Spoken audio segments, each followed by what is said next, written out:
Genesis chapter 1 chapter 2 हम पढ़ेंगे Kings James version में से। पवित्र आत्मा हमारी मदद करो, हम इन वचनों को अपनी समझ में ले सके, हम पर अनुग्रह कीजिए। नासरी यीशु मसीह के नाम में मांगते हैं पिता, सुन और कबूल कर। आमीन आमीन आमीन। The creation of heaven and earth, of the light, of the firmament, the earth separated from the waters, and made fruitful the creation of the sun, moon, and stars, of fish and fowl, of beasts and cattle, creation of man in the image of God, and his blessing, the appointment of food. First verse. In the beginning God created the heaven and the earth was without form and void, and darkness was upon the face of the deep, and the Spirit of God moved upon the face of the waters. And God said, Let there be light, and there was light. And God saw the light that it was good, and God divided the light from the darkness. And God called the light day, and the darkness he called night. And the evening and the morning were the first day. And God said, Let there be a firmament in the midst of the waters, and let it divide the waters from the waters. And God made the firmament, and divided the waters which were under the firmament from the waters which were above the firmament. And it was so. And God called the firmament heaven. And the evening and the morning were the second day. And God said, Let the waters under the heaven be gathered together unto one place, and let the dry land appear. And it was so. And God called the dry land earth, and the gathering together of the waters called he seas. And God saw that it was good. And God said, Let the earth bring forth grass, the herb yielding seed, and the fruit tree yielding fruit after his kind, whose seed is in itself upon the earth. And it was so. And the earth brought forth grass and herb yielding seed after his kind, and the tree yielding fruit, whose seed was in itself after his kind. And God saw that it was good. And the evening and the morning were the third day.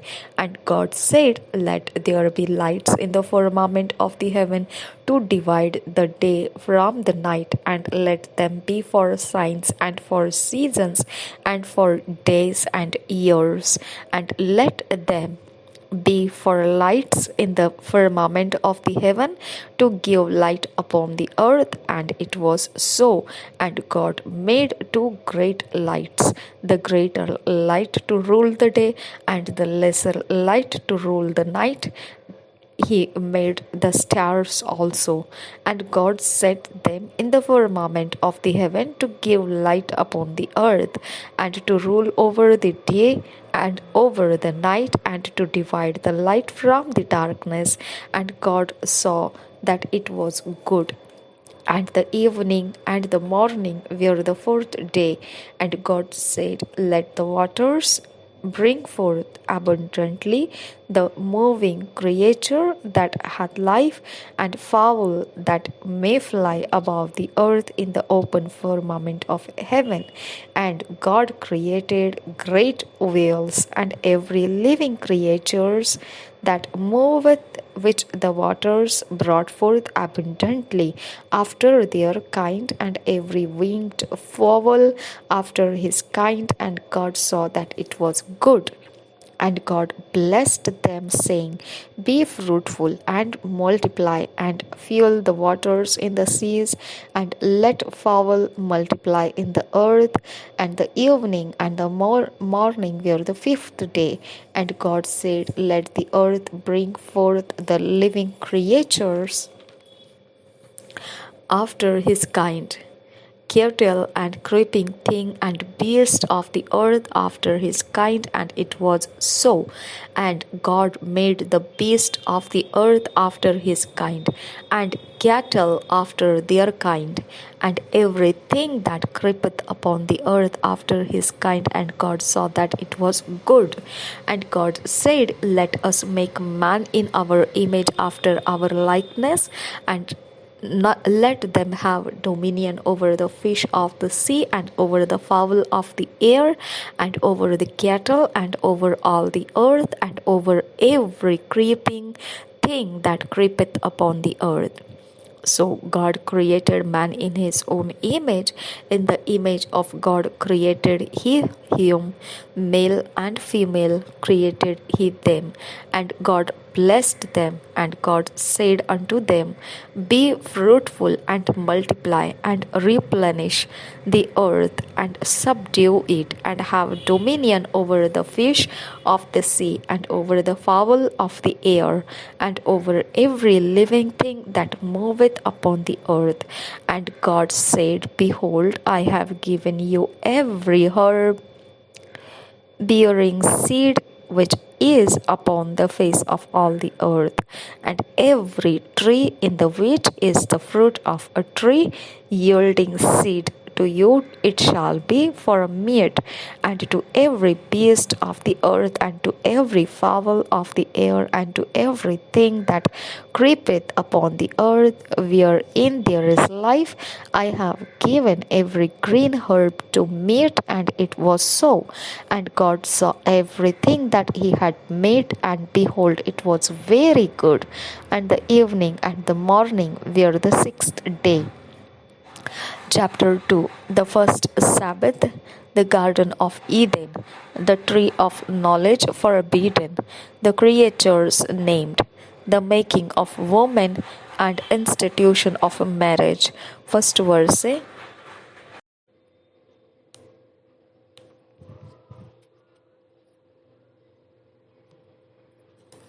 First word से पढ़ेंगे. Thus the heavens and the earth were finished, and all the host of them.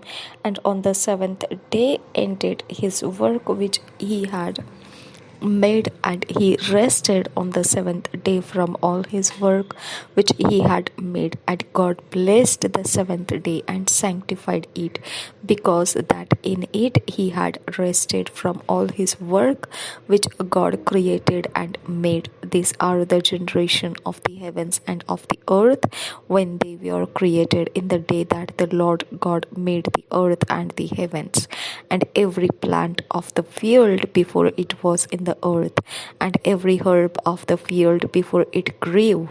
For the Lord God had not caused it to rain upon the earth, and there was not a man to till the ground. But there went up a mist from the earth, and watered the whole face of the ground. And the Lord God formed man of the dust of the ground, and breathed into his nostrils the breath of life, and man became a living soul. And the Lord God planted a garden eastward in Eden, and there he put the man whom he had formed. And out of the ground made the Lord God to grow every tree that is pleasant to the sight, and good for food, the tree of life also in the midst of the garden, and the tree of knowledge of good and evil. And a river went out of Eden to water the garden, and from thence it was parted, and became into four heads. The name of the first is Pison, that is it which compasseth the whole land of Havilah, where there is gold. And the gold of that land is good, that there is bdellium and onyx stone. And the name of the second river is Gihon, the same is it that compasseth the whole land of Ethiopia. And the name of the third river is Hiddekel, that is it which goeth toward the east of Assyria. And the fourth river is Euphrates. And the Lord God took the man and put him into the garden of Eden to dress it and to keep it. And the Lord God commanded the man, saying, Of every tree of the garden thou mayest freely eat, but of the tree of the knowledge of good and evil thou shalt not eat of it, for in the day that thou eatest thereof thou shalt surely die. And the Lord God said, It is not good that the man should be alone. I will make him an helpmeet for him. And out of the ground the Lord God formed every beast of the field and every fowl of the air, and brought them unto Adam to see what he would call them. And whatsoever Adam called every living creature, that was the name thereof. And Adam gave names to all cattle, and to the fowl of the air, and to every beast of the field. But for Adam there was not found an helpmeet for him. And the Lord God caused a deep sleep to fall upon Adam, and he slept, and he took one of his ribs, and closed up the flesh instead thereof.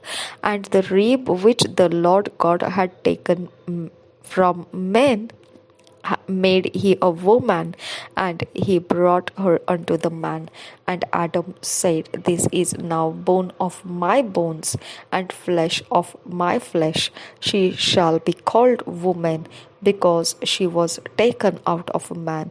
Therefore shall a man leave his father and his mother, and shall cleave unto his wife, and they shall be one flesh. And they were both naked, the man and his wife, and were not ashamed.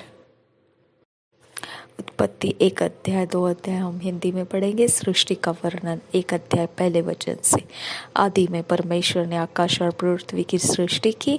पृथ्वी बेडौल और सुनसान पड़ी थी, और गहरे जल के ऊपर अंधियारा था, तथा परमेश्वर का आत्मा जल के ऊपर मंडराता था। जब परमेश्वर ने कहा उजियाला हो, तो उजियाला हो गया। और परमेश्वर ने उजियाले को देखा कि अच्छा है। और परमेश्वर ने उजियाले को अंधियारे से अलग किया। और परमेश्वर ने उजियाले को दिन और अंधियारे को रात कहा। तथा सांझ हुई, फिर भोर हुआ। इस प्रकार पहला दिन हो गया। फिर परमेश्वर ने कहा, जल के बीच एक ऐसा अंतर हो कि जल 2 भाग हो जाए। तब परमेश्वर ने एक अंतर बनाकर उसके नीचे के जल और उसके ऊपर के जल को अलग अलग किया, और वैसा ही हो गया। और परमेश्वर ने उस अंतर को आकाश कहा। तथा सांझ हुई, फिर भोर हुआ। इस प्रकार दूसरा दिन हो गया। फिर परमेश्वर ने कहा, आकाश के नीचे का जल एक स्थान में इकट्ठा हो जाए, और सूखी भूमि दिखाई दे। और वैसा ही हो गया। परमेश्वर ने सूखी भूमि को पृथ्वी कहा, तथा जो जल इकट्ठा हुआ उसको उसने समुद्र कहा। और परमेश्वर ने देखा कि अच्छा है। फिर परमेश्वर ने कहा, पृथ्वी से हरी घास तथा बीज वाले छोटे छोटे पेड़ और फलदायी वृक्ष भी, जिनके बीज उन्हीं में एक एक की जाति के अनुसार है, पृथ्वी पर उगे। और वैसा ही हो गया। इस प्रकार पृथ्वी से हरी घास और छोटे छोटे पेड़, जिनमें अपनी अपनी जाति के अनुसार बीज होता है, और फलदायी वृक्ष, जिनके बीज एक एक की जाति के अनुसार उन्हीं में होते हैं, उगे। और परमेश्वर ने देखा कि अच्छा है। तथा सांझ हुई, फिर भोर हुआ। इस प्रकार तीसरा दिन हो गया। फिर परमेश्वर ने कहा, दिन को रात से अलग करने के लिए आकाश के अंतर में ज्योतियाँ हो, और वे चिन्हों और नियत समयों और दिनों और वर्षों के कारण हो। और वे ज्योतियाँ आकाश के अंतर में पृथ्वी पर प्रकाश देने वाले भी ठहरे। और वैसा ही हो गया। तब परमेश्वर ने 2 बड़ी ज्योतियाँ बनाई। उनमें से बड़ी ज्योति को दिन पर प्रभुता करने के लिए, और छोटी ज्योति को रात पर प्रभुता करने के लिए बनाया। और तारांगण को भी बनाया। परमेश्वर ने उनको आकाश के अंतर में इसलिए रखा कि वे पृथ्वी पर प्रकाश दे, तथा दिन और रात पर प्रभुता करे, और उजियाले को अंधियारे से अलग करे। और परमेश्वर ने देखा कि अच्छा है। तथा सांझ हुई, फिर भोर हुआ। इस प्रकार चौथा दिन हो गया। फिर परमेश्वर ने कहा, जल जीवित प्राणियों से बहुत ही भर जाए, और पक्षी पृथ्वी के ऊपर आकाश के अंतर में उड़े। इसलिए परमेश्वर ने जाति जाति के बड़े बड़े जल जंतुओं की और उन सब जीवित प्राणियों की भी सृष्टि की जो चलते फिरते हैं, जिनसे जल बहुत ही भर गया, और एक एक जाति के उड़ने वाले पक्षियों की भी सृष्टि की। और परमेश्वर ने देखा कि अच्छा है। परमेश्वर ने यह कह के उनको आशीष दी, फूलो फलो और समुद्र के जल में भर जाओ और पक्षी पृथ्वी पर बढ़े। तथा सांझ हुई, फिर भोर हुआ, इस प्रकार 5वां दिन हो गया। फिर परमेश्वर ने कहा, पृथ्वी से एक जाति के जीवित प्राणी अर्थात घरेलू पशु और रेंगने वाले जंतु और पृथ्वी के वन पशु जाति जाति के अनुसार उत्पन्न हो, और वैसा ही हो गया। इस प्रकार परमेश्वर ने पृथ्वी के जाति जाति के वन पशुओं को और जाति जाति के घरेलू पशुओं को और जाति जाति के भूमि पर सब रेंगने वाले जंतुओं को बनाया, और परमेश्वर ने देखा कि अच्छा है। फिर परमेश्वर ने कहा, हम मनुष्य की अपने स्वरूप के अनुसार अपनी समानता में बनाए। हम मनुष्य को अपने स्वरूप के अनुसार अपने समानता में बनाए, और वे समुद्र की मछलियों और आकाश के पक्षियों और घरेलू पशुओं और सारी पृथ्वी पर और सब रेंगने वाले जंतुओं पर जो पृथ्वी पर रेंगते हैं अधिकार रखे। तब परमेश्वर ने मनुष्य को अपने स्वरूप के अनुसार उत्पन्न किया। अपने ही स्वरूप के अनुसार परमेश्वर ने उसको उत्पन्न किया। नर और नारी करके उसने मनुष्यों की सृष्टि की, और परमेश्वर ने उनको आशीष दी और उनसे कहा, फूलो फलो और पृथ्वी में भर जाओ और उसको अपने वश में कर लो, और समुद्र की मछलियाँ तथा आकाश के पक्षियों और पृथ्वी पर रेंगने वाले सब जंतुओं पर अधिकार रखो। फिर परमेश्वर ने उनसे कहा, सुनो, जितने बीज वाले छोटे छोटे पेड़ सारी पृथ्वी के ऊपर है और जितने वृक्षों में बीज वाले फल होते हैं, वे सब मैंने तुमको दिए हैं, वे तुम्हारे भोजन के लिए है। और जितने पृथ्वी के पशु और आकाश के पक्षी और पृथ्वी पर रेंगने वाले जंतु हैं, जिनमें जीवन का प्राण है, उन सब के खाने के लिए मैंने सब हरे हरे छोटे पेड़ दिए हैं। और वैसा ही हो गया। तब परमेश्वर ने जो कुछ बनाया था सबको देखा, तो क्या देखा कि वह बहुत ही अच्छा है। तथा सांझ हुई, फिर भोर हुआ, इस प्रकार 6वां दिन हो गया। 2 अध्याय पहले वचन से, यूं आकाश और पृथ्वी और उनकी सारी सेना का बनाना समाप्त हो गया, और परमेश्वर ने अपना काम जिसे वह करता था 7वें दिन समाप्त किया, और उसने अपने किए हुए सारे काम से 7वें दिन विश्राम किया। और परमेश्वर ने 7वें दिन को आशीष दी और पवित्र ठहराया, क्योंकि उसमें उसने सृष्टि की रचना के अपने सारे काम से विश्राम लिया। मनुष्य की उत्पत्ति 4 वचन से आगे। आकाश और पृथ्वी की उत्पत्ति का वृत्तांत यह है कि जब वे उत्पन्न हुए, अर्थात जिस दिन यहोवा परमेश्वर ने पृथ्वी और आकाश को बनाया, तब मैदान का कोई पौधा भूमि पर न था और न मैदान का कोई छोटा पेड़ उगा था, क्योंकि यहोवा परमेश्वर ने पृथ्वी पर जल नहीं बरसाया था, और भूमि पर खेती करने के लिए मनुष्य भी नहीं था। तो भी कोहरा पृथ्वी से उठता था, जिससे सारी भूमि सींच जाती थी। तब यहोवा परमेश्वर ने आदम को भूमि की मिट्टी से रचा और उसके नथनों में जीवन का श्वास फूंक दिया, और आदम जीवित प्राणी बन गया। और यहोवा परमेश्वर ने पूर्व की ओर आदन में एक वाटिका लगाई, और वहां आदम को जिसे उसने रचा था रख दिया। और यहोवा परमेश्वर ने भूमि से सब भांति के वृक्ष जो देखने में मनोहर और जिनके फल खाने में अच्छे हैं उगाए, और वाटिका के बीच में जीवन के वृक्ष को और भले या बुरे के ज्ञान के वृक्ष को भी लगाया। उस वाटिका को सींचने के लिए एक महानदी अदन से निकली और वहां से आगे बहकर 4 धाराओं में बट गई। पहली धारा का नाम पिशोन है। यह वही है जो हवीला नाम के सारे देश को जहाँ सोना मिलता है घेरे हुए है। उस देश का सोना चोखा होता है, वहाँ मोती और सुलेमानी पत्थर भी मिलते हैं। दूसरी नदी का नाम गिहोन है, यह वही है जो कुश के सारे देश को घेरे हुए है। और तीसरी नदी का नाम हिदक्केल है, यह वही है जो अश्शूर के पूर्व की ओर बहती है।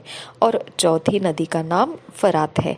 तब यहोवा परमेश्वर ने आदम को लेकर अदन की वाटिका में रख दिया कि वह उसमें काम करे और उसकी रक्षा करे। और यहोवा परमेश्वर ने आदम को यह आज्ञा दी, तू वाटिका के सब वृक्षों का फल बिना खटके खा सकता है, पर भले या बुरे के ज्ञान का जो वृक्ष है उसका फल तो कभी ना खाना, क्योंकि जिस दिन तू उसका फल खाएगा उसी दिन अवश्य मर जाएगा। फिर यहोवा परमेश्वर ने कहा, आदम का अकेला रहना अच्छा नहीं, मैं उसके लिए एक ऐसा सहायक बनाऊंगा जो उससे मेल खाए। और यहोवा परमेश्वर भूमि में से सब जाति के बनैले पशुओं और आकाश के सब भांति के पक्षियों को रचकर आदम के पास ले आया कि देखे कि वह उनका क्या क्या नाम रखता है। और जिस जिस जीवित प्राणी का जो जो नाम आदम ने रखा वही उसका नाम हो गया। अतः आदम ने सब जाति के घरेलू पशुओं और आकाश के पक्षियों और सब जाति के बनेले पशुओं के नाम रखे, परंतु आदम के लिए कोई ऐसा सहायक न मिला जो उससे मेल खा सके। तब यहोवा परमेश्वर ने आदम को भारी नींद में डाल दिया, और जब वह सो गया तब उसने उसकी एक पसली निकालकर उसकी जगह मांस भर दिया।